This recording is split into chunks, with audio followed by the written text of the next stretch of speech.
What it do? How we doing? Welcome to the NASCAR Daily on a Thursday morning. I am Mamba Smith. Happy to be back with you guys. And on my days, we're gonna have a fire guest. Now, I know Jonathan McCray. I know you wanted Ross Chastain, and a lot of other people did too. He's gonna be here next week. We gotta work some scheduling out. But I got my boy, driver of the number 23 Toyota. He is sixth in points. Bubba Wallace is on the line. Oh my, look at this guy right here. My boy, my brother from another mother. Bubba Wallace, how we doing, homie? What up, Doc? What's I going on? can't call it. Okay, before I want to get really into what's been going on in your life, but Mhm. the reason why we brought you on right after Coda, right after a road course, which I'm sure is surprising to you, is because when I was watching your qualifying lap, I immediately texted Austin. I said, "We got to get Bubba on because that was the most amazing thing I've ever seen with you running a good qualifying lap on a road course." What are you talking about, bro? I've qualified in the top 10 there the last 3 years. I'm just saying. I'm just saying. I qualified fourth at the Roval and you didn't want to talk to me. I, I wasn't in this situation. We didn't have this. Okay, now we Mm. have the NASCAR Daily, so now we can talk about it. So, what has changed about you on the road course over the last few years? Because I remember most of the time you were like, "Man, I suck. Like these suck." So, what's up? Yeah, well, I still do because Sunday was not as good as Saturday, obviously. Right. No, I think just trust in yourself first and foremost. Mm, I think beforehand I would just show up and never had any confidence. And I think we both know how far confidence can carry you in anything in life. yes, sir. Um, But then, like, my biggest thing was like braking.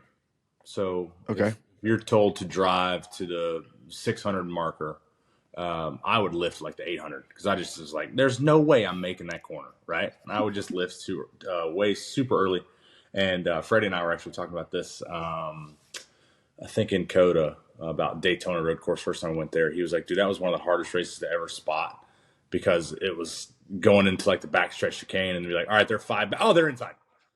Like it happened so fast because I was lifting just super early. Right. So maximizing braking zone, understanding what to do for about every corner.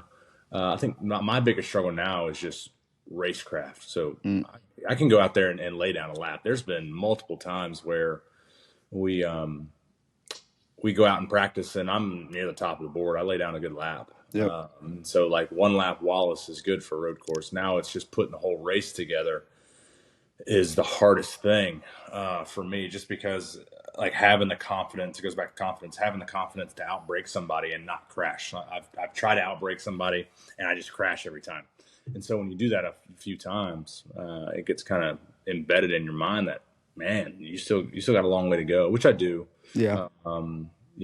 I hate that all the mistakes that I made cost us a lot of points. I mean, there's a glass half empty moment. We gained 30 or we earned 30 points on a road course, which I don't think that's ever been done Mm, for me. And then the other side is I gave up probably 15 points there in the last restart. So who knows what could have happened? But all in all, I think just understanding the mistakes and recognizing them and making them better for the next go around. yeah. So you got, like you said, you gained some points. Could have gained more, but you did get a Mhm. stage win. So Yeah. that's good. You have a new crew chief, Charles Denike. Yep. That relationship seems to have started on a very good foot, even Yeah. starting with the clash. Like it seems like you guys have had speed at the multiple different disciplines already. Yeah. Yeah. No, we have. I feel like I've said the last two seasons have started out very similar and have ended very similar. Mm, Starting out really hot, Bubba Wallace is being talked about, and then I go quiet for the next couple months. Um, but this one feels different. I've started out hot, and it's only 3 weeks in. right. We're acting like we're celebrating, like we won the season. Calm We're down, six in guys. points, but Jesus, we are there. We we're are just three there. weeks. We're just 3 weeks in. Come on, acting like he's won every race this year.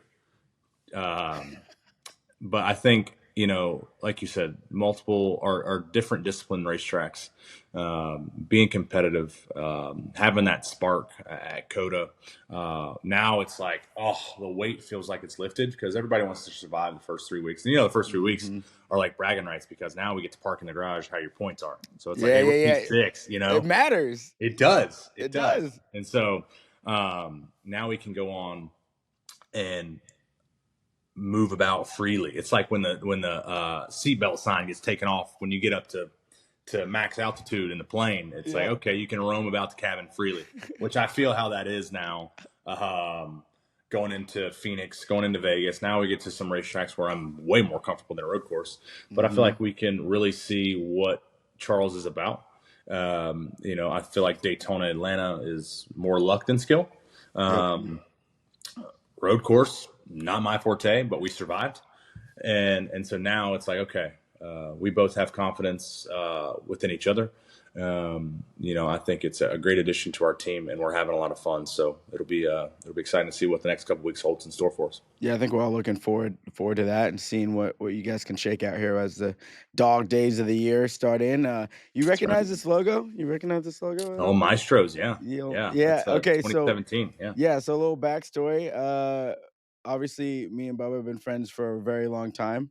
yep, Um, and I did. He was sitting on the bench at this point. Bro, yeah, I remember this. I came over to your house and hung out. It was just me, you, and Amanda, and we yep, were watching like the Xfinity race. And you had just got out of the Roush car. yep, And probably 2 weeks after that, Austin Craven put a deal together with MDM Motorsports for you to run the hmm truck at Michigan, yep, and Maestros was on it, and we yep. parked that thing in victory lane, We and did, I didn't even know what to do because I had a job to do, but I was so happy to be a yeah. part of that just with my boy.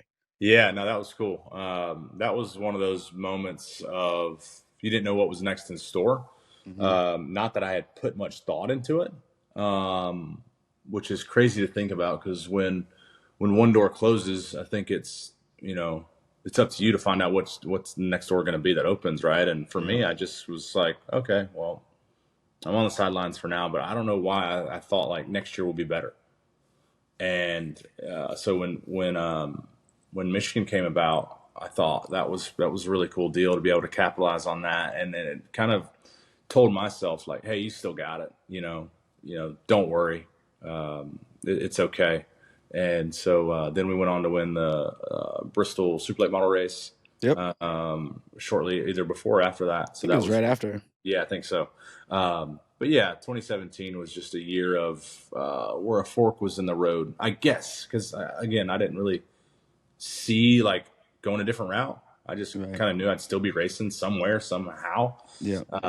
But yeah, 2017, that was cool. That's one of my favorite wins for sure. That one was huge for us, and now, you know, not that things have really changed. Like it's been the same thing for you, but you now have Bex, right? And Mhm. I feel like there's a correlation between drivers and athletes, and when you have a child, it just seems like there's a different purpose. And Yeah, bro, you've been walking around. It seems like there's a little bit of a different purpose. You look like you're enjoying all aspects of life again. I really feel like that's translating onto the racetrack. yeah, for sure. Bex has been uh, just a blessing for both Amanda and I. Amanda has been Crushing just, it, oh my god, crushing the mom just life. unbelievable. The many hats she has to balance, and I feel like I wear a lot of hats, right? But between moving houses and being a mom and making sure everything is right, like more power to her, and it's actually empowering and encouraging to just sit back and watch. Not that I'm not helping, Right. um, but at the same time, Bex can be he can be a lot. He can be a lot. My Well, man he's likes to he's sleep half of you. from. He's half of you and half of her. So I I mean, know, I hey, know. He likes to sleep from when we put him down 7:30 to about midnight, which is when we go to bed at midnight. And then he's like, "Let's party," and it's like, "Come on, dude, figure it out." But no, Bex has been.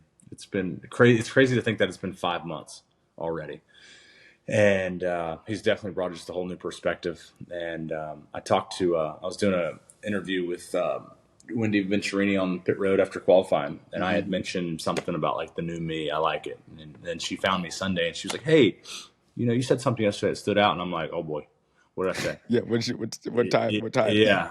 And she was like, you said it was the new you. And she's like, I don't believe that. This is the old you. And I was like, that's pretty cool. So, yeah, right. And so I'm like, okay. In which I've tried to go back to my old self, but I think my old self kind of got lost in translation. Yeah. And so for me now, I'm just enjoying life. I mean, don't get me wrong, I was still pissed off and frustrated, just like any other race after Sunday. But I was texting with Charles, my crew chief, and I was venting, and he didn't reply back. And then Dave Rogers would text me, basically saying it's a new week. And so then I text Charles like, okay, I'm over it. And Charles replies right back, okay, welcome back. Let's get to work. And it's like, okay, you can be pissed off for, an hour or so, but it doesn't need to linger and affect what happens next, because there's plenty of other guys that make mistakes too. And we all go about it differently. Yep. But I think I was taking it to a next level, and that got me out in the weeds, as we like to say. So Yeah. yeah, but it's been good. I think you've always kind of worn it. Yeah. Just the pressures of trying to be great. Yeah. Just as your friend and being around a lot. I just feel like it's always kind of been there, and we've tried to navigate that like as a group, you know what I mean? Kind of the boys that we hang out with. And I think Hemrick, that article that I think Matt Weaver put Yeah. out about Hemrick saying, can you explain that? So you guys were walking by each other at Pocono, Yep. and Hemrick asked you, hey man, you're good, because this was after you got a fine the week Yep. before with Bowman. Yep. And you said something like, yeah, I'm good. And he just said good because it's not that deep, and then just kept it moving. Yeah. No, that was cool. That was that week sucked for sure. On multiple levels, getting taken out, running really well at Chicago, which I've done the last couple of years. So figuring that road course stuff out, but to get wiped out by the eventual race winner, knocks us down in the point. So that's a slap in the face. And then he was like, I was messing with my windshield wiper. It's like, come on, bro. Like, just say you messed up, right? Well, then you look at like Tyler was running him down and had a mess up, which Tyler was going to easily pass him, and that would have helped us out. So it was just a lot of compounding things. And I'm taking 100% blame for my reaction, Right. but it all built up. And so to see him, it was just like it almost felt like a slap in the face. It was like, I get taken out and then he wins and everything's good. And it's like, that's bullshit. I got wrong there. And on a place where you feel like you were doing everything right, which is a rare occasion on a road course. It was like, everything's clicking right now. Let's get it. Boom. I mean, I was so fired up. I went from 35th and finished 13th. Yeah. Last restart or something like that. Yeah, that sounds about right. Yeah. So anyways, we were racing the shootout the following Tuesday, and I was hanging around Kevin Harvick, and I had gotten a phone call from Brad Moran, and it was a less than pleasant phone call, a big shouting match, 100% from my side, and he was just like, yeah, you're getting fined. Oh, well, be better. And I was like, this is bullshit, like, whatever. And I walk out, and Harvick's like, he had no idea. He's like, all right, you ready to go qualify? And I looked at him like, I gave him the Harvick look. Yeah, you gave him the same look he gave Bristol, everybody. Chase Elliott, him and Chase Elliott, Harvick look. And I said, no, because I just got fined. And he said, that sucks. He's like, what are you going to do? And I was like, I don't know, dude. And he's like, you know what? He's like, this is what you need to go in there and own it. Walk in there with a smile on your face and say you messed up. And I said, okay. And just hearing that was like, oh, fine. Okay. I can't get justice, whatever. It was just like, okay. I respect that. And coming from him, he's like, listen, I've gotten fined a lot. I've given back to the sport a lot from my actions. And so anyways, we get to Pocono and I walk into the media center. I feel good, talk to the media because, they're going to ask all the questions. And I was genuinely feeling good. So that was Saturday after practice or before practice. And then for driver intros for the race, Hemrick, we were passing by each other, and he was like, hey, just checking on you, good? And I was like, I feel good. I'm great. Whatever. He's like, good. It's never been that deep. and just gave you that look like, remember that, and walked off. And I was just like, oof, damn. Okay, Got me. Got me. got me. Just go and get in the fetal position and cry for a second, but no, it's all good. Yeah, Nah, Hemrick is one of those cats, man. I don't know. There's something about him that he just always feels like he understands what you're going through, and I think it's yeah, partially because he's come up the hard way. yeah, So for I think sure. I think that makes it fun. And our group, man, talking about this group of friends, the Blaney wedding, we had a brother, we had a time. That was a good time. I mean, anytime you see your buddies, take the next step in life, and having all of us there, it definitely warrants a great celebration. And yeah, oh, that was shoot. Bex was Oh, he was he was just born. yeah, he was 2 months, 2.5 months old. Yeah. So yeah, that's crazy to think about. We had our hands full there, which was nice because I took a next step too because I was like, okay, I still got a parent, later that night. So I was sober while y'all were all still falling off the cliff. I sobered up quick. But yeah, it's that was a good time. Good There's time. there's a quality picture of me, you, and Scotty Mac, and there's 3 different vibes going on, Yep. and, I couldn't tell you at what point that picture was taken. No, it was a good time. No, it was a good time, and what? I love the brotherhood. Me, you, and Ryan have that cookies and cream, little group chat that Yeah. we Yeah. check in on each other on, and I think that's really important, man. Like, I Yeah. just think it's really important to check in on your boys, on your friends. So, before, we let you go here, I know you got stuff to going on, we gotta talk about 2 things. First of all, you did the first pitch. Yeah. I guess this was the other Yesterday. day. Yeah, Yesterday. yesterday. So you did Yeah. the first pitch for the Vols. I know Yep. you're a big Vol guy, so I know that Yep. was big for you. The last time you were probably at their facility, you were getting blown up on the football field, if I remember correctly. Yep. We were So at Georgia. yeah, Yeah. 2 years ago. I I will say you did much better than 50 Cents and Hey, than Stephen A's. It was way better than those 2 guys. yeah. See, you know, what's crazy is though, like I went in and warmed up behind the scenes for about 10 minutes before that pitch, right, just to Mhm. make sure stuff was loose, right. Yeah, yeah, yeah, yeah, yeah. And when you're in that moment, there's no one. Well, there's a couple people watching, but it's not the actual thing. So you're just you're trying to line up and stand correctly and do the right pitch. And it took me 3 pitches to get it in the strike zone. Mhm. And I was like, we're good. I mean, I'm not throwing 90 mile an hour, so I know it's totally different. At Yeah. times where I try to add some umph to it, I was way out right, way out left, hitting the ground. And so I know there's an art to it. But then I get up there and do it, not nervous at all because I've done it before. And I go and do the pitch. It a little bit high. Mm. I probably have to tip the ref to give me a strike, but that's okay. But then I see the pictures and video after. Bro, my form is so bad. It was not good. Like I'm standing straight on, and I'm like, well, why did I do that? Like, why didn't I turn? I don't know. I was like, well, damn. The I didn't hit the ground, and it's just Yeah. like the wrist. It's like Just you, like, I don't know. stopped. Yeah. It's like Salt Bay. I don't know. It's not good. It's embarrassing. But hey, they say do not hit the dirt. Get it over home plate and keep it within the strike zone. I did all of that, You so did all that's that. good. Now I think I really need to go to work on my form.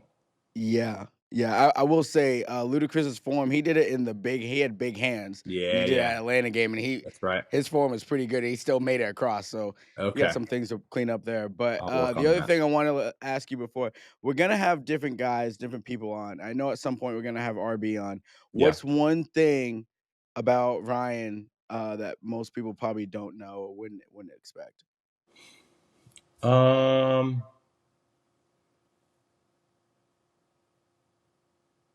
Oh, that's put me on the spot. I know. I don't know, man. Like, I think it's just funny how many. I think he's bipolar. He's got so many different personalities, so many, and I say that because like the way he dresses. My man Okay. come in some joggers and some J's. Like you should see him on the golf course. My man is straight out of like Miami Vice, like the pink J's, uh, whatever funky ass polo he's got on. But then he comes out the next minute in a belt buckle bigger than his head, cowboy boots, and I'm like, bro, the changeup is bizarre. It's nuts. I feel Okay. like my style kind of Stays the same with the yeah, different categories. yeah. His is just like bing bop boom boom bam. That shit that he's on, I will not understand. Holy cow! You like what I did there too? Gotta love it. Gotta love the brotherhood, man. Bubba, I appreciate you. Much love to Amanda and Bex. Thanks, bro. Looking forward to seeing you this weekend in Phoenix. I know you guys are going to be bringing the heat out in the desert. So good luck this weekend. Sir, thanks, homie. Good to talk to you. Appreciate you. And there you have it from driver number 23 himself, Bubba Wallace. Bubba, thank you so much for coming on and giving us a little insight to our boy, Ryan Blaney. If you can't mess with your friends, who can you mess with? Now, don't forget to keep dropping in the comments who you want to see on the show. Next week is Ross Chastain. Jonathan, we got you. This is Mamba. Peace.